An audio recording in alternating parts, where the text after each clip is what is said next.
News பேப்பரை open பண்ணி பார்த்தோம்னா அது எங்கே வேணாலும் இருக்கலாம், சகஜமாக ஒரு நியூஸை பார்க்க முடியும். கொலைகாரன் துணிச்சல் பேட்டி, போலீஸ் தூங்குகிறதா, என்னையா இப்படி பண்றாங்க? கொலையே கவனிக்க வேண்டிய, தடுக்க வேண்டிய ஒரு விஷயம். காதலுக்காக கொலை, காதல் செய்த இளம் ஜோடி கொலை செய்யப்பட்டது. ஏமாமனும் ஓமாமனும் சாக கிடக்குறாங்க. கௌரவ கொலை என்கிற வார்த்தைக்குள்ளும் அது வந்து சேர்கிறது. ஆய்வுகளின் அடிப்படையில் பார்க்கிற போது தென் மாவட்டங்களில் அதிகமாக இருக்கிறது. உனக்கும் அந்த பொண்ணுக்கும் எந்த சம்பந்தம் பேப்பர்ல கைது போட்டு கிளம்பினேரு. பின்னணி, அதற்கான காரணம் என்று ஆகிற போது சமூகம் என்கிற ஒரு விஷயம் முன்னுக்கு வருகிறது. தென் மாவட்டமா பார்த்தாலே தெரியுது, அந்த லுக் அண்ட் ஃபீல் பார்த்தாலே தெரிகிறது. ஸ்டைலான மீசை, இந்த துண்டு. ஊரில் இருக்கிறவர்கள் தங்கள் அடையாளங்களை அப்படியே வைத்திருக்கிறார்கள். வணக்கம் ஸ்தபா, வணக்கத்தே இருந்து அண்ணன் அப்படியே பாக்குறடே நிறுத்து இருக்கம்ல, அந்த கண்ணில் வந்து ஒரு ரொம்ப பயங்கரமான ஆளா இருப்பாரோ.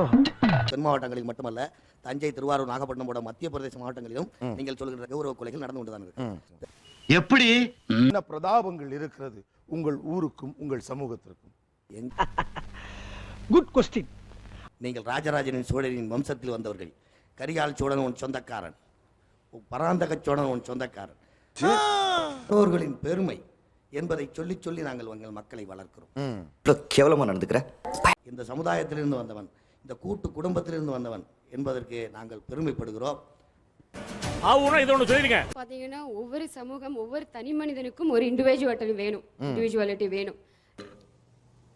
புரியல. வேற என்ன பெருமை இருக்கிறது உங்கள் சமூகம் மீதும் உங்கள் ஊர் மீதும்? மேரேஜ் அப்படின்னு சொல்லிட்டு வந்துச்சுன்னா நாங்க வந்து அவங்களுடைய டிக்னிட்டியும் மெயின்டைன் பண்ணோம், எங்களுடைய டிக்னிட்டியும் மெயின்டைன் பண்ணோம். ஆனா அது பாசிபிள் இல்ல. என்ன ஒரு தாட். இப்போ எங்க கேஸ்ட், சேம் கேஸ்ட் அப்படின்னு பார்த்தோம்னா நாங்க எங்க ஒரு மேரேஜ் நடந்துச்சுன்னா of course we will maintain our dignity.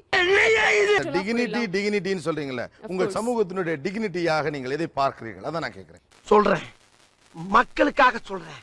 இப்ப தென் மாவட்டத்தை பாத்தீங்கன்னா சில பேர் விவசாயம் பண்ணுவாங்களா இருக்கும், நெசவு தொழில் பண்றவங்களா இருக்கும். நாங்க பண்ற தொழில் கூட சொல்லலாம். ஒவ்வொருத்தவங்களுக்கும் அவங்களுடைய பண்ற தொழில் பிசினஸ் வந்து சோ அவங்களுக்கு வந்து அவங்க பண்றதுதான் பெஸ்ட். அப்படின்னா இருந்தா இந்த உலகத்துல எப்படி வாழ முடியும்னு தெரியல. அவங்க தொழில்ல வந்து அவங்க ரொம்ப பெர்ஃபெக்ட்டா இருப்பாங்க. ஒருத்தர் பண்ற தொழில் வந்து இன்னொருத்தர் பண்ண முடியாது. ஒண்ணும் பயப்படாதீங்க, கிரெஞ்சி வரவும் முடியாது. தி பெஸ்ட் அப்படின்றதும் அது அவங்களுடைய டிக்னிட்டியை வந்து வெளிக்காட்டுறது. ஏதோ பேசுறதுக்காக நான் பேசிட்டு இருக்காத, நேரத்தை கடத்தாத, நல்ல விவரமா பேசு. எங்களுடைய முறைகள் வந்து எப்பயுமே எல்லாத்துக்கும் ஒத்து போற மாதிரியும் இருக்கும், எல்லாருமே ஏத்துக்கூடியதாகவும் இருக்கும். எங்க இருந்து உங்களுக்கு இதெல்லாம் வருது? எங்களுடைய பண்பாடு தான் ரொம்ப முக்கியம். ஓகே, எங்க தென் மாவட்டங்கள்ல நாங்க பண்பாடு, கலாச்சாரம் ரொம்ப முக்கியத்துவம் கொடுப்போம். ஐயோ ராமா, என்னோட சமூகத்துல வந்து நாங்க தான் அங்க மெஜாரிட்டியா நிப்போம். கோயில் கொடைனாலே எங்க சமூகத்துக்கிட்ட மட்டும்தான் வரி வாங்குவாங்க. அப்படிங்களா? ரொம்ப சந்தோஷம். சாமிக்கு குடை வைக்கவே காசு கொடுக்கிறது நம்ம தான். நாங்க தான். கிராமத்துல பாத்தீங்கன்னா மூணு நாள் கல்யாணம் நடக்கும். எங்க எஸ்பெஷலி எங்க கம்யூனிட்டில சொல்றேன், 3 நாள் கல்யாணம் நடக்கும். இல்ல சார், அவனா சொல்றான். நகரத்துல வந்து எப்படின்னா காலம்பர கல்யாணம், நைட் ரிசப்ஷன், அதோட முடிஞ்சு போச்சு. அப்படி கிடையாது. அண்ணே கொந்தளிச்சாதீங்க அண்ணே, பொறுமையா கடப்பிடிங்க. 3 நாள் 3 வேளையும் சாப்பாடு இருக்கும். சோ அந்த அளவுக்கு விமர்சையா நடக்கும் கல்யாணம். Okay okay. அடே எங்க அப்பாடி அப்பா. அந்த இடத்துல வந்து நான் லவ் மேரேஜின் மூலம் தலை குனிவேன். அரசியல் கட்சியை ஆரம்பித்தவர்கள், திரைப்படத்துறையை வளர்த்தவர்கள், ஓகே, ஆன்மீகத்தை வளர்த்தவங்க. ஓகே, போதும் லிஸ்ட் பெருசா போய்கிட்டு இருக்கு. எங்க சமுதாயத்தை சேர்ந்தவங்க சார், சுதந்திரத்துக்காக உயிர் விட்டவங்க, என்ன சுதந்திர போராட்டத்துக்காக உயிர் விட்டவங்க. இதனால என்னோட சமுதாயத்தை நான் ரொம்ப வந்து மதிக்கிறேன் சார். நைஸ். எங்களோட சமூகம் வந்து கோயில் தர்மகர்த்தா. அந்த மாதிரி கோயில் தர்மகர்த்தாக்கள் நீங்கள் முடிவு செய்தாதான் கோயிலே திறக்கலாம். சாமியே நீங்கள் அனுமதித்தாதான் பார்க்கலாம். ஆமா, எஸ். இதெல்லாம் ஒரு பெருமையா பாஸ்? அந்த மாதிரி இருக்கும்போது நாங்க ஏதாவது பண்ணும்போது எங்க அப்பாக்கு தலை குனிவு. Okay okay. கோயில் திருவிழான்னு வந்தா அந்த இடத்துல கரகம், சாமி அதெல்லாம் தூக்குறது வந்து எங்களுக்கு தான் பிரியாரிட்டி இருக்கும். நான் அப்படியே ஷாக் ஆயிட்டேன். எங்களோட சமுதாயத்துல பாத்தீங்கன்னா எது கேட்டாலும் இல்லைன்னு சொல்ல மாட்டோம். அந்த மாதிரி எல்லாம் இருக்கிறதுக்கு சான்ஸ் இல்லையே. இந்த சமூகத்தினுடைய பெயரை வச்சுக்கிட்டு இவங்க அடிக்கிற ஜம்பம் என்ன? அதுக்காக தான் காத்து நிக்கிறேன். நான் கதியாவராம் பாறேன். அவங்க அம்மா, அந்த அம்மா கழுத்துல பாருங்க வரிசையா நகை. இப்ப இங்கே பாருங்க, முறுக்கு மீசை, அந்த செப்பல் ஒருத்தர் வச்சிருக்காரு பாருங்க, அந்த செப்பல் 2வது உட்கார்ந்திருக்காரு, அவரோட செப்பல், கையில பிரேஸ்லெட், இதெல்லாம் தாங்க அவங்களோட ஸ்டேட்டஸ். ஆள் பார்த்து பேச பழகிக்க. இது முக்கியமா தன்னோட பெட் பெற்ற குழந்தைங்களோட சந்தோஷம் முக்கியமா? நல்லா சொல்லு பர்சு. இந்த காலத்துல இப்ப நாகரிக வளர்ந்தவங்க கூட இன்னும் மீசை வச்சுட்டு மீசையை முறிக்கிட்டு தெரியறது அது ஒரு இது. பரம்பரையெல்லாம் வந்து போருக்கு போனது வீர பரம்பரை, நாங்க எப்பவுமே மீசை வச்சுக்கிறோம் மை காட், யார் இந்த பையன் அப்படின்லாம் அது ஒரு பெரிய டம்பமா இருப்பாங்க. அப்படின்னா கோயில் திருவிழா தான், எல்லாருக்கும் பொதுவானதான், எல்லா சமூகத்தினரும் அதை வணங்கக்கூடிய தெய்வம் தான் அது. அவங்க என்ன சொல்லுவாங்கன்னா இன்னார் பரம்பரைக்குனா ஒரு மாதிரி பொம்மை செஞ்சு கொடுப்பாங்க. என்னடி சொல்ற? முதல் மரியாதை கூட மற்ற சமூகத்தினர் எல்லாம் விட்டு கொடுக்கறதுனால தாங்க வருது முதல் மரியாதை. கால மாற்றத்தை வந்து அவங்க இன்னமும் கூட ஏத்துக்கிறாம இருக்கிறாங்க. சமூகத்தில் வந்து கடன் வாங்கியாவது நம்ம பந்தா பண்ணி மக்கள் நம்மளை எல்லாரும் பாராட்டணும் அப்படின்னு நினைப்பாங்க. ஆனா அத வேற ஞாபகப்படுத்திட்டீங்க. நெஞ்சமெல்லாம் பொண்ணா இருக்கு தம்பி.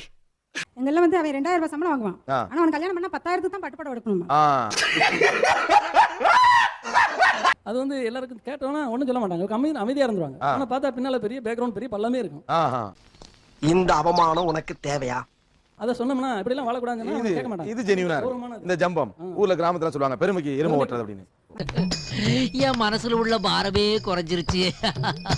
நாங்களாம் பயங்கர ஆச்சாரம், எங்க குடும்பமே பயங்கர ஆச்சாரம். மத்தவெல்லாம் நாங்களாம் உள்ளெல்லாம் விட மாட்டோம். அந்த மாதிரி ஒரு ஜம்பம் ரொம்ப ஜாஸ்தி.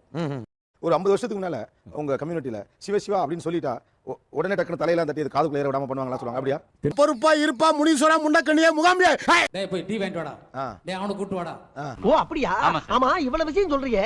அவங்க பாத்தீங்கன்னா அந்த வெள்ளை வெட்டி வெள்ளை சட்டை போட்டு ஃபுல் அண்ட் வெரி போட்டு அந்த மைனி தெரிந்து வெளிய தூக்கி போட்டு ரெண்டு பேரும் அழகை பக்கத்துல ரெண்டு பேரும் வச்சிட்டு பாட்டு ஓ மேட்டர்ல டோட்டலா பவர் கிட்ட இருக்க.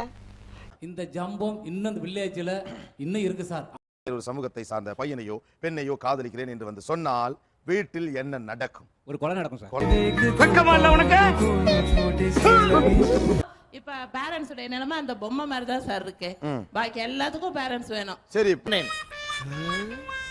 பொண்ணு புடிவாத மாதிரி தான் என்ன பண்ணுவீங்க? மாட்டோம், நாங்க ஒத்துக்க மாட்டோம்.